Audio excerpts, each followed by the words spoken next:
Ayam nija paruveti garna laghu chetisam udar charitanam tu vasudev kutumbakam. Meaning, this is mine and that is his is a mindset of a small-minded. For a noble-hearted person, the entire world is a family. With this beautiful quote, we would like to welcome you all to our documentary. इस documentary में हम आपको biodiversity conservation के बारे में एक new और innovative perspective देने की कोशिश करेंगे. From the high sky to deep sea, from traditional to modern sciences and from ecological to economical perspective.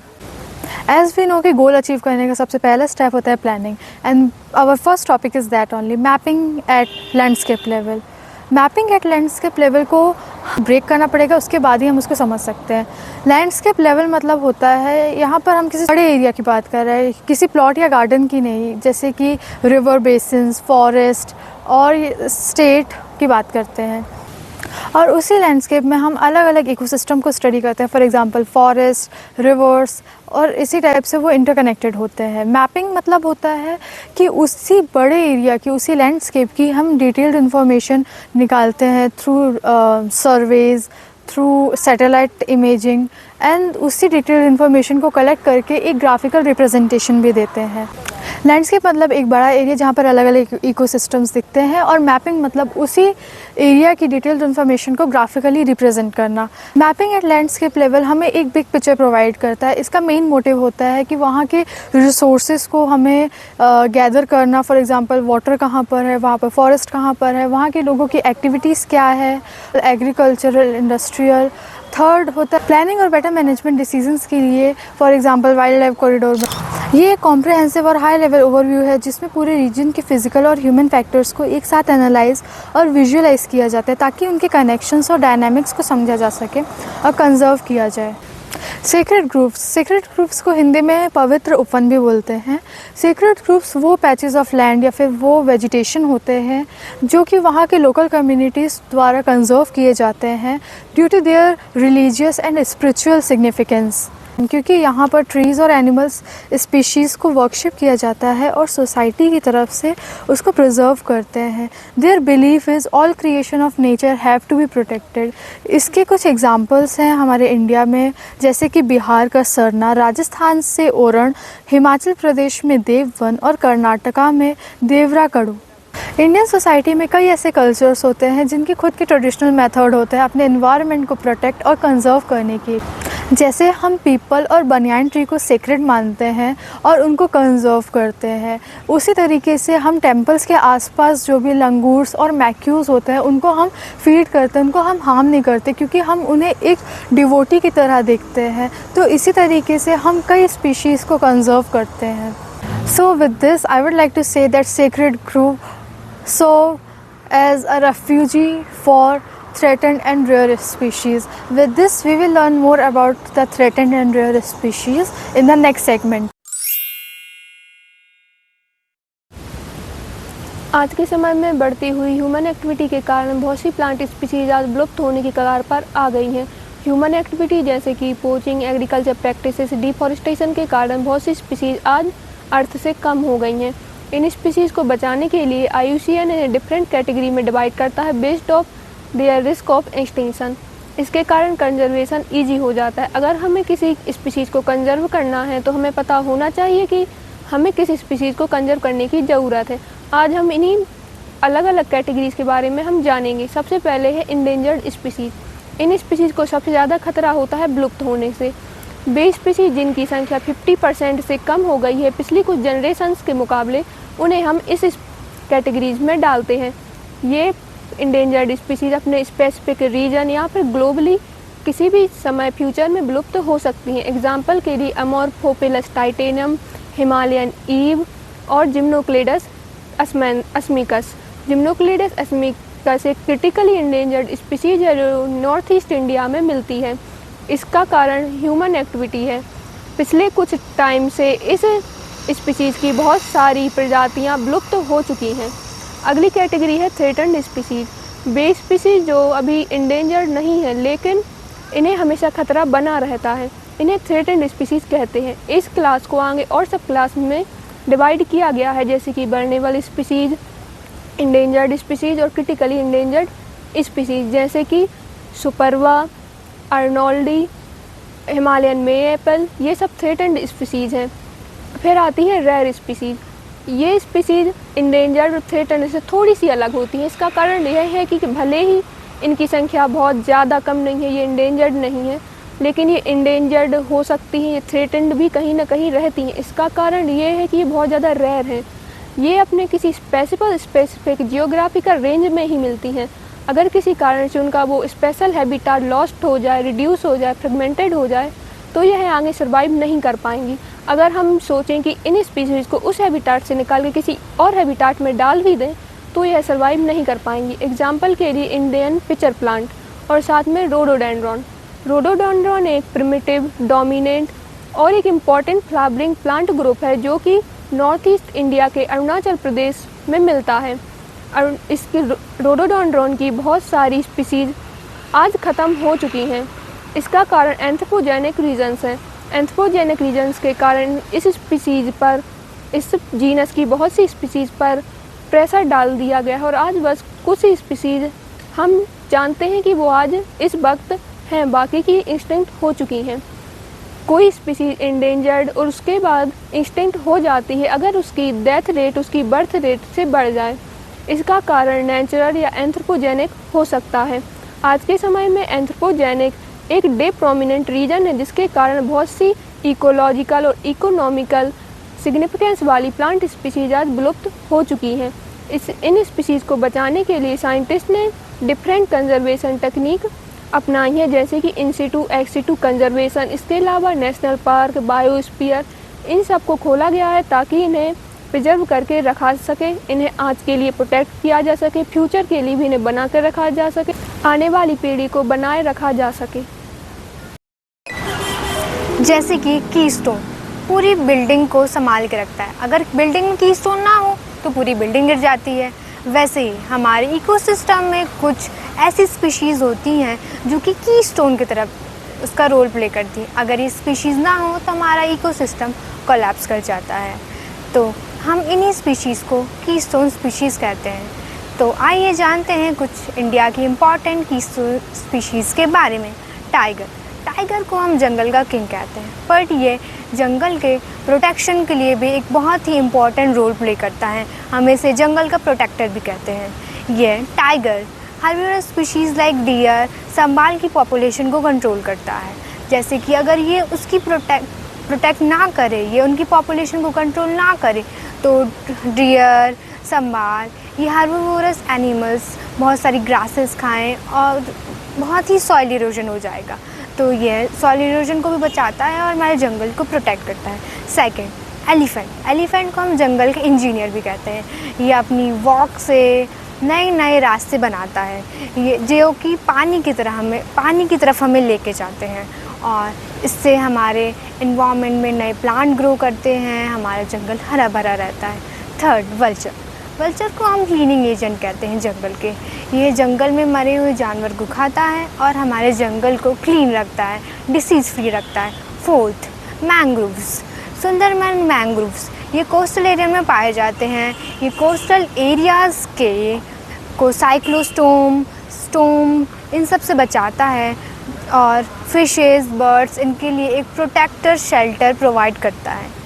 Keystone species केवल प्लांट या बड़े बड़े एनिमल्स ही नहीं हैं, ये छोटे छोटे कोस्टल रीव्स, बीज भी हैं। जैसे कि बीज पॉलिनेशन का काम करती हैं। ये बहुत छोटी होती हैं बट काम बहुत करती हैं। अगर ये पॉलिनेशन का काम ना करें तो रिप्रोडक्शन नहीं होगा तो हमारी पॉपुलेशन कैसे बढ़ेगी, प्लांट्स, एनिमल्स ये रिप्रोड्यूस कैसे करेंगे। इसलिए बीज बहुत ही छोटा इम्पॉर्टेंट रोल प्ले करता है। इसलिए हमें wild life conservation, forest conservation and human interference को कम कर देना चाहिए। हमारे इन्वायरमेंट के लिए अच्छा है। कीस्टोन स्पीशीज़ ये एक अनसंग हीरोज़ हैं। ये चुपचाप अपना काम करते हैं और हमारे इकोसिस्टम को बनाए रखते हैं। तो आइए हम एक प्लेज लेते हैं जिसमें हम अपने इन्वायरमेंट को प्रोटेक्ट करेंगे, हम अपने कीस्टोन को, हम इन स्पीशीज़ को कंजर्व करेंगे क्योंकि ये हमारा फ्यूचर है। This documentary explores the untapped potential of the bamboo sector, the path where ecology meets economy and sustainability leads to livelihood. Bamboos are a multi-purpose grass that is high economic and environmental values. Bamboos के बहुत सारे uses हैं, जिसमें से कुछ uses में से हम आज डिस्कस करेंगे. So bamboos का हम use कर सकते हैं to convert solar radiations into useful goods and services. Bamboos also have some versatile uses, जैसे कि bamboos को as a हम paper material use कर सकते हैं और as a pulp resource भी use कर सकते हैं. So बैम्बूस के ऊपर कई स्टडीज़ की गई थी. बैम्बूस के ऊपर जो भी रिसर्च हुए उसमें से एक रिसर्च हुआ था जो कि नॉर्थ ईस्ट इंडिया में हुआ था, जिसके अंदर 7 स्टेट्स भी शामिल थे, जो कि थे Arunachal Pradesh, Manipur, Mizoram, Nagaland, Sikkim and Tripura. Total there are 1500 bamboo species जो कि वर्ल्ड वाइड होती हैं, जिसमें से 130 बैम्बू स्पीशीज़ हैं जो कि इंडिया को बिलोंग करती हैं, और उसमें से भी 50% जो बैम्बू स्पीशीज़ हैं वो इंडिया के नॉर्थ ईस्ट रीजन को बिलोंग करती हैं. So basically the study over bamboo sector was carried out in the north east region, क्योंकि नॉर्थ ईस्ट रीजन में बैम्बूस का कुछ ज़्यादा ही इम्पोर्टेंस है. So several exploration trips were made in the north east region, जिसमें 7 states शामिल थे जो कि थे अरुणाचल प्रदेश, मणिपुर, मिज़ोरम, नागालैंड, सिक्किम एंड त्रिपुरा. इस स्टडी को किया गया जिससे कि हमें पता चले कि बैम्बूस का क्या यूटिलाइजेशन है, बैम्बूस का क्या पैटर्न ऑफ डिस्ट्रीब्यूशन है and its commercial importance in that particular region. So पूरे ऑल ओवर कंक्लूजन हम ये कर सकते हैं बैम्बूस की स्टडी से कि जो बैम्बू है that is a most important natural resource, जिसकी बहुत ज़्यादा ही इम्पॉर्टेंस है. सो the bamboo species also provides livelihood opportunities for rural and tribal people. So we can conclude that bamboo is one of the most important and valuable natural resource that plays a major or vital role in our day-to-day lives, as it has so many importance. Every living organism lives on the earth shares a story written in the language of DNA, from the very smallest microbes to the largest mammal. Everyone, how we are connected and how we came from. Molecular phylogeny, the science of tracing evolutionary relationship between us and our ancestors. The genetic difference, the scientists uncovered the vast variation within and among the species. अभी तक हमने इस documentary में देखा कि biodiversity हमारे लिए क्यों ज़रूरी है और कुछ स्पीसीज कैसे थ्रेट हो रही है ह्यूमन एक्टिविटीज़ की वजह से. अब हम देखेंगे कि मॉलिक्यूलर फाइलोजेनी और जेनेटिक डाइवर्सिटी मिलकर ह्यूमंस के लिए किस तरह फ़ायदेमंद होती है, कैसे जो एक कहानी 100 साल पहले शुरू हुई थी और आज भी लिखी जा रही है.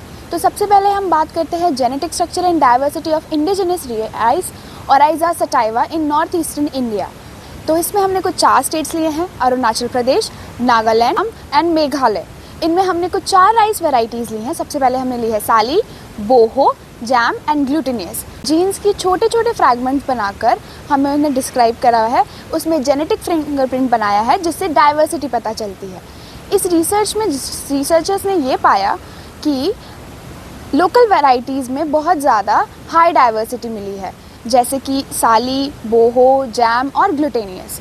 इन सब में बहुत ज़्यादा हाई जेनेटिक डाइवर्सिटी होने की वजह से ये ह्यूमंस के लिए बहुत ज़्यादा फ़ायदेमंद है, जैसे कि ये extreme cold, extreme climatic conditions को अडेप्ट कर सकते हैं. जो मॉडर्न वैरायटीज़ है उसमें ब्रीडिंग प्रोसेस थोड़ी सी टफ है, जिसकी वजह से आगे जाके लॉस ऑफ बायोडाइवर्सिटी हो सकती है. रिसर्चर्स को ये पता चला कि राइस 2 टाइप की वैरायटीज़ में डिवाइड किए गए हैं, इंडिका और जापानिका, जिसमें कि इंडिका में ज़्यादा मॉडर्न वैरायटीज़ पाई जाती हैं.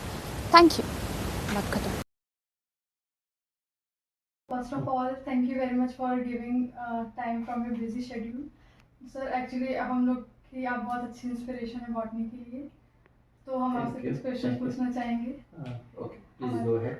सर, हम क्वेश्चन पूछने से पहले आपसे ये जानना चाहते हैं आपको क्या ऐसी इंस्पिरेशन मिली जिससे आप इस फील्ड में ऐसे कंटिन्यूस वर्क कर रहे हैं. That is very interesting question. Yes. After doing the master degree, I thought what to do. I think every student that has the question in his or her say mind, say after doing master, what should be done? Yes. In which line one should go? Some they prefer bureaucracy, administration, some academics, maybe academic in the sense teaching in the college, maybe inter college or so, or some they want teaching plus research. So I just decided uh, there is plenty of time.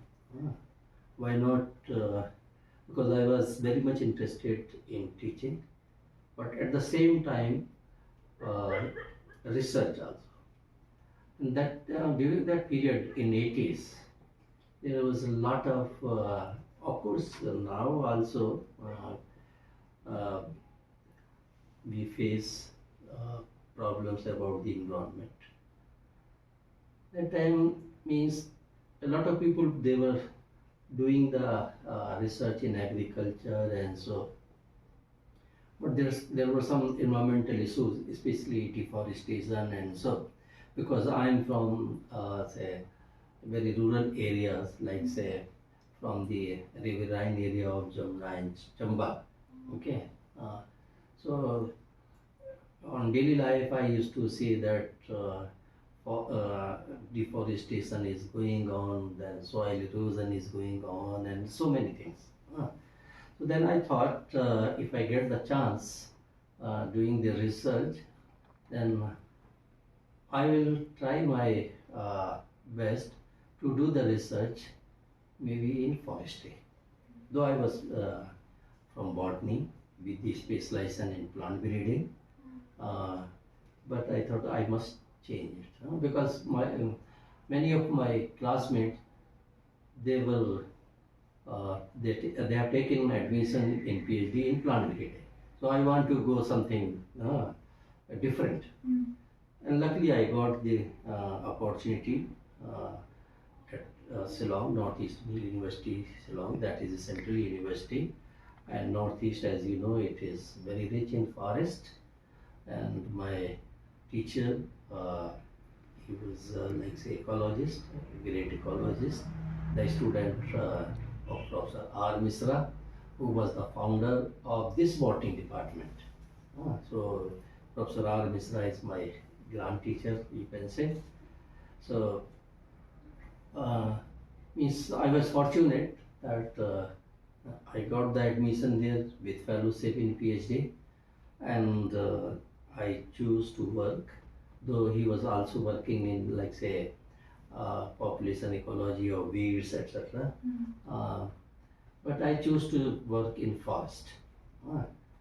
So, and I was the first student in Northeastern University in the Department of Botany to work on regeneration of forest tree species, that is natural regeneration.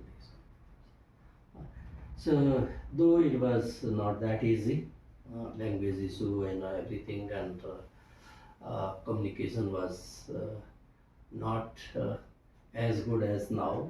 That time it was really it was difficult to reach Northeast, and again to go to the in forest areas. I used to walk 20 kilometer and so, and that very rough terrain. Stay was issue, food was issue, but I enjoyed. So, and then I moved to, like say, after doing PhD, I moved to Kashmir again, Himalayas, for 3 years, but there I could not do much. But again I got the chance, and I moved to back to Eastern Himalaya, Arunachal Pradesh, which is Arunachal Pradesh is still unexplored. So that was a sort of, for me, is a golden mine to work in forest. So that's the way my journey of research. And from Eastern Himalaya, then so in 2013, I landed in Madhya Pradesh. Again, it is forest-rich area, of course, different kind of the forest. So I continued to work the say regeneration, forestry regeneration, and mapping of the forest resources, biodiversity, and so forest fire, carbon sequestration. Yeah. So first question is that How can scientists identify whether a species is truly keystone or just an animal species in an ecosystem? Okay, so let me correct your question. Uh, Keystone or just any species. Animal is not only animal, it may be the plant species also. Okay, yes, scientists study how, say, by removing such species, whether it is animal or whether the plant species, affect the entire ecosystem. Okay, if its removal causes major changes in population balance, food chains, or ecosystem function, it is considered as a keystone species. Or in nutshell, you can say a species which is playing a more important role in balancing or shaping the ecosystem as compared to other species, that is called keystone species. Like say tiger, we are spending a lot of money to just to save the tiger. Uh, why it is a keystone species? Because it is shaping the ecosystem. If tiger is not there, population of say herbivores will increase, then pressure will be on the plants, autotrophs, and ultimately they will graze, and then their population will decrease, and ecosystem will be degraded, and ultimately herbivores they will starve. Ecosystem will collapse. Yes. So tiger is controlling the that is a keystone Yes, species. sir. Second question. With climate change and habitat loss increasing, how can conservation ensure the survival of keystone species in India's rapidly changing ecosystem? Yeah, like say if you are working in the conservation, so naturally, like say we should work on conservation. So first of all, we must protect the habitats, different whether forest, grassland, or wetlands. Uh, our first priority must be to protect the uh, ecosystems, different kinds of the ecosystem or the habitats, and create the wildlife corridors. Means wildlife corridors, especially for movement of the uh, wildlife, like say tiger, elephants, and so on, so that they move from one ecosystem, one habitat to other habitat, one region to other region. So there will be movement. Okay, then restore the degraded ecosystems. Those are all degraded because of anthropogenic or by some natural means. Okay, for this purpose, we must involve the local communities. Okay, uh, they should be involved in protection, in restoration. Then again, they should be also involved in monitoring processes. How of such ecosystems, those are being like say under consideration for restoration. Okay, and so in this way, we will be able to protect the keystone species. Species through the scheduled and protected areas like you have, like say, national park, wildlife sanctuary, and so. While the Forest Conservation Act 1980 helps protect their habitats like of endangered species, rare species. Okay, so we have the regulations. Okay, laws in our country at the right place. So, the 10th question is, Mhm. what challenge did you face while communicating with local peoples in sacred groups? Oh yeah, like say my during my PhD study site was the sacred groves, and that is in Meghalaya, and they have different languages. Khasi, Jaintia, Garos, they have different languages. Okay, and very little they understand Hindi, or in rural areas they don't understand English. Okay, so very first limitation or was the language barrier. Okay, and then since I was from mainland, non-tribal, so means traditional belief, means because I was not aware, so they were very particular that you have to follow the uh, uh, say their steps, their system. Okay, so I have to first of all I have to learn with the uh, Khasi friend, local, those who knowing the English. Okay, in what step I must follow. Okay, so they are not offended. Okay, then always like say uh, the locals, they were having some mistrust. Okay, this fellow, because his belief is different, my belief is different. Okay, maybe he's saying that he will follow, but may not follow while inside the sacred groups.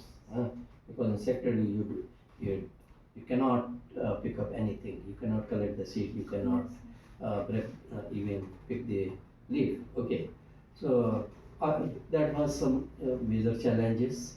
Okay, so but anyway, slowly I was able to build the respect and able to win the, like say, uh, uh, uh, their trust of local leaders.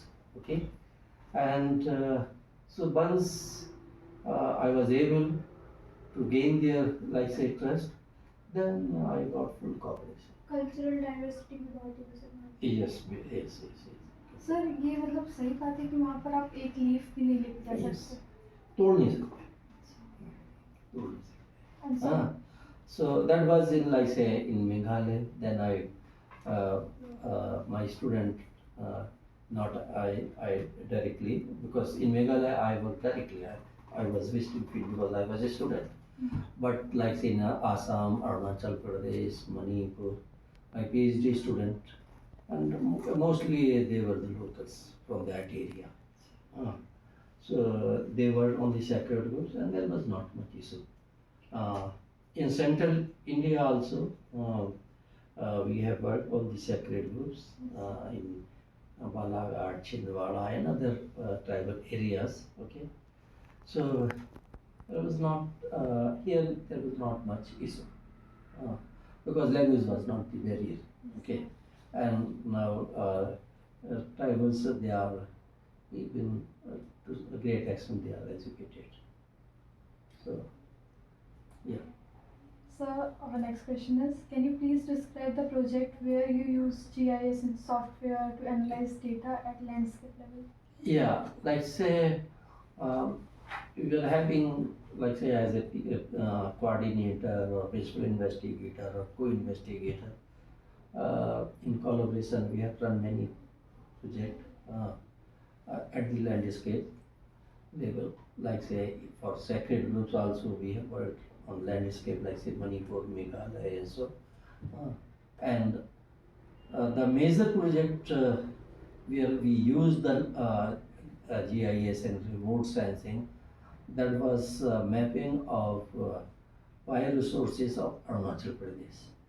Okay, so there we use the GIS and remote sensing as a very large scale. And then in central India, again we have a mega project. Here also we use the GIS and remote sensing. Like say, where we have to sample, it was pre-decided. Because the grids were very large, 1 kilometer, and so through the GPS in the lab itself, through the computer, we decided we have to do it down there. And the students, they were like say directed, you have to move down.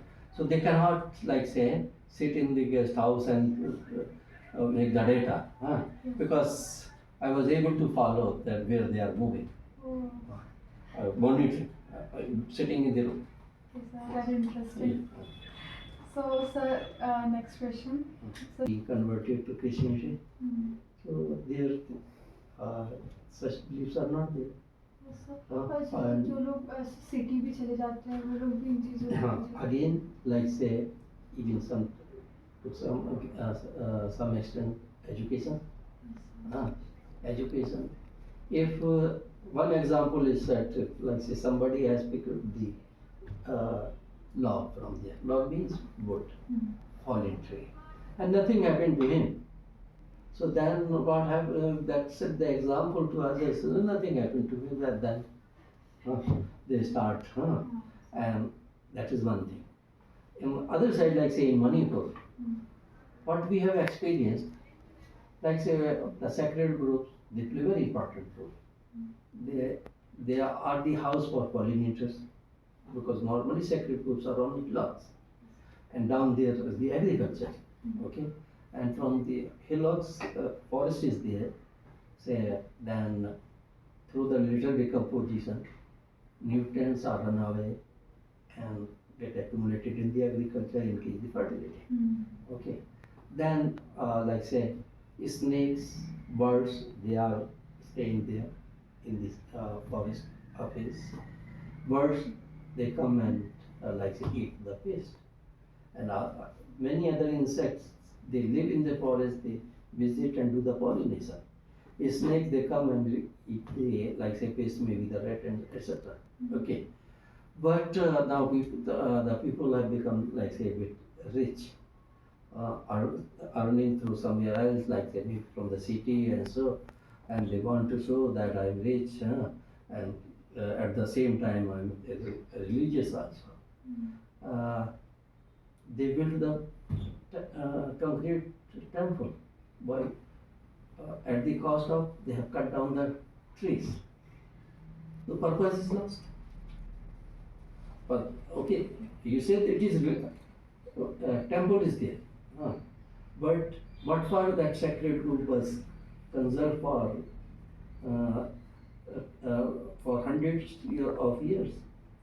Our ancestors, okay, they were knowing the importance, and ultimately they say now say productivity has gone down. There's landslide, and so it is going to happen. Yes, sir. So thank you, sir, for sharing your valuable insights on biodiversity conservation. Your thoughts are very inspiring for us, and we will try to share your thoughts through our documentary. Okay, and maybe you can share with me also. So, Okay. Protect nature,